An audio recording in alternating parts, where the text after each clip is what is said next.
درود پاک پڑھنے کے بے شمار فضائل و برکات ہیں۔ بڑی مشہور حدیث ہے، اللہ کے نبی علیہ الصلوۃ والسلام فرماتے ہیں کہ جو جمعہ کے دن 200 بار درود پاک پڑھے، اللہ اس کے 200 برس کے گناہ معاف فرما دیتا ہے۔ تو یہ ہمیں غور کرنا ہے اور ہمیں جمعے کے دن کثرت سے درود پاک پڑھنا ہے۔ آئیے مل کر محبت کے ساتھ بآواز بلند درود پاک پڑھ لیں۔ صلو علی الحبیب صلی اللہ تعالی علی محمد صلی اللہ علیہ وسلم۔ قرآن پاک کی وہ آیتیں جس میں رب کریم نے مومنوں سے براہ راست بات کی ہے، مسلمانوں سے براہ راست بات کی ہے اور فرمایا یا ایھا الذین آمنو، اے ایمان والو۔ وہ ہم نے انشاءاللہ سیریز کو لے کے چلنا ہے اور ہم نے اس بیان کا یا اس ٹاپک کا نام رکھا ہے قرآن کی باتیں۔ تو پہلی آیت ہم کور کر چکے تھے جس میں نبی پاک علیہ الصلوۃ والسلام کی شان بڑے شاندار انداز میں سورہ بقرہ کی وہ آیت تھی جس میں ہمیں یہ بتایا گیا تھا کہ اے ایمان والو، پیارے آقا سے بات کیسے کرنی ہے، ان کو راعنا نہیں کہنا، ان کو انظرنا کہنا ہے۔ آج جو ہم نے آیت پڑھنی ہے قرآن پاک کی، جس آیت کو سمجھنا ہے، یہ بھی قرآن پاک کی سورہ بقرہ کی آیت ہے، پارہ نمبر 2 ہے اور آیت نمبر 153 ہے۔ بیوٹیفل آیت and so many good lessons from that آیت۔ اب وہ آیت کون سی ہے؟ بسم اللہ الرحمن الرحیم۔ یا ایھا الذین آمنوا استعینوا بالصبر والصلاۃ ان اللہ مع الصابرین۔ ترجمہ اس کا کیا ہے؟ اے ایمان والو، صبر اور نماز سے مدد مانگو، بے شک اللہ صابروں کے ساتھ ہے۔ اب یہاں بہت خوبصورت باتیں ہمیں سیکھنی ہیں کہ صبر اور نماز سے مدد مانگو۔ قرآن ہمیں راستہ بتا رہا ہے کہ آپ کو ہیلپ چاہیے تو صبر اور نماز کے ذریعے آپ نے ہیلپ لینی ہے۔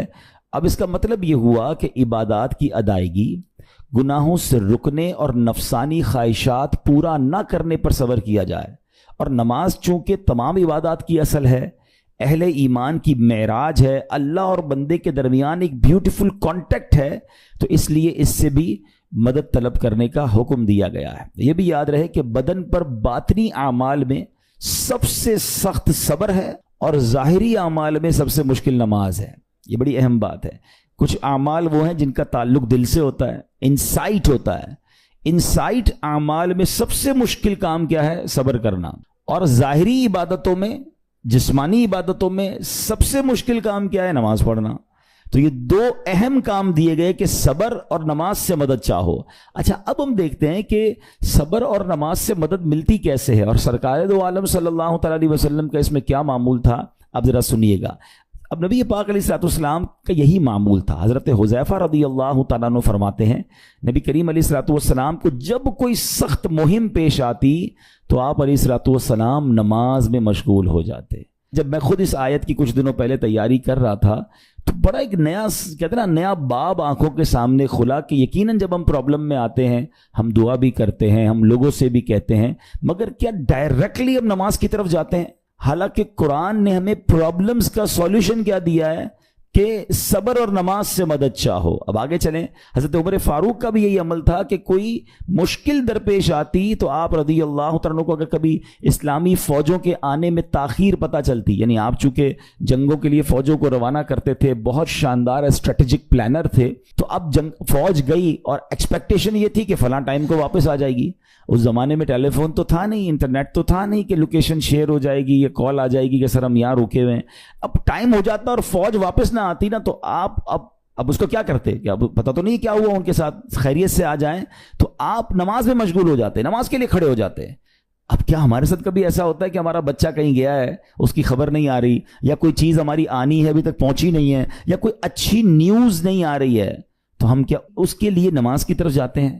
یہ نبی پاک کا ہمیشہ معمول رہا۔ حضرت عبداللہ بن محمد حنفیہ رحمۃ اللہ تعالی علیہ فرماتے ہیں کہ میں اور میرے والد ایک انصاری رشتہ دار کے پاس عیادت کرنے گئے۔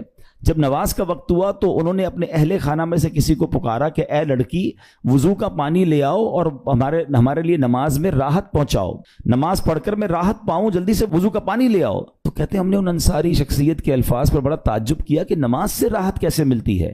تو انہوں نے کہا میں نے نبی پاک علیہ الصلوۃ والسلام کو فرماتے سنا ہے، اے بلال کھڑے ہو اور ہمیں نماز کے ذریعے راحت پہنچاؤ۔ And it means namaz is relaxation for all of us.